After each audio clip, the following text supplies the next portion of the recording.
Hello, this is the Watchdog, and welcome back to Fun with Watches. If watches weren't fun, you'd only need one.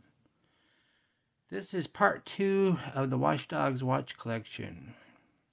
I wasn't sure about doing a part 2 because part 1 didn't get very many views, but I wanted to do part 2 anyway, so I could call it part 2 Electric Boogaloo. If you don't get the reference, don't worry about it. You're probably just not old. Okay, let's start with the obligatory wrist check. I'm still wearing my Neymar Diver's watch, and Grego is still wearing his Casio calculator watch. Grego wanted to wear one of my divers, but I had explained to Grego that he has to stick with Casios because they're very light and they sink up to his small wrist very easily. Okay, let's go ahead and open up the box. And the first watch I want to show you is my Sterling 3968 GMT Pepsi on a Jubilee bracelet. This has a Ronda 515.24H movement, which is the same movement on my Fossil GMT Titanium that I showed you a couple of weeks ago. I really like this watch, and sometimes I wear it on a leather to give it a more vintage look. I will be reviewing this watch in the future.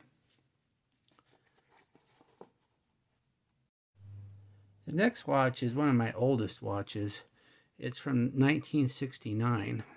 I was only 3 at the time, and obviously this was not my watch when I was 3. This is a Bulova oceanographer, and it belonged to my wife's father. I never knew the man because he died before I met her. But my wife found this in a drawer a couple months ago, so I went ahead and wound it up because it's a mechanical watch, not an automatic, and it started ticking. But every time I wound it, I could never find a stopping point. Plus, it would only last a couple hours before it died, and then eventually it quit working at all. So I took it to my local watch guy, and he said that he would be able to fix it for about $120. I wasn't sure if I wanted to spend that much on an old watch that I probably wouldn't wear, but due to sentimental value, I went ahead and did it. And I do not regret it. I love this watch. It's mainly a museum piece. I don't really wear it, but I just like looking at it. I went ahead and bought this strap from Amazon, which is a imitation crocodile strap, and it looks pretty nice on it. I had put it on a link bracelet, but it just didn't look right without the fitted end links.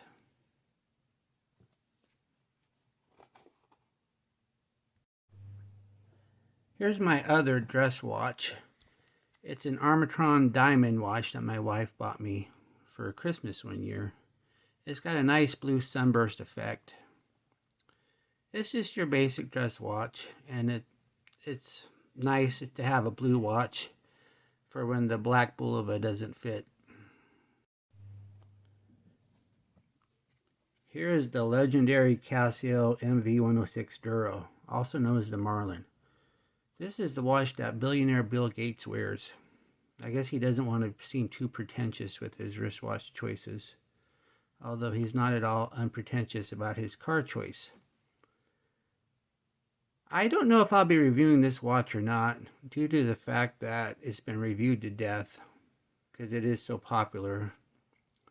This is also known as the Marlin, because as you can see, there's a little Marlin on the bottom, and there's also a Marlin on the back case.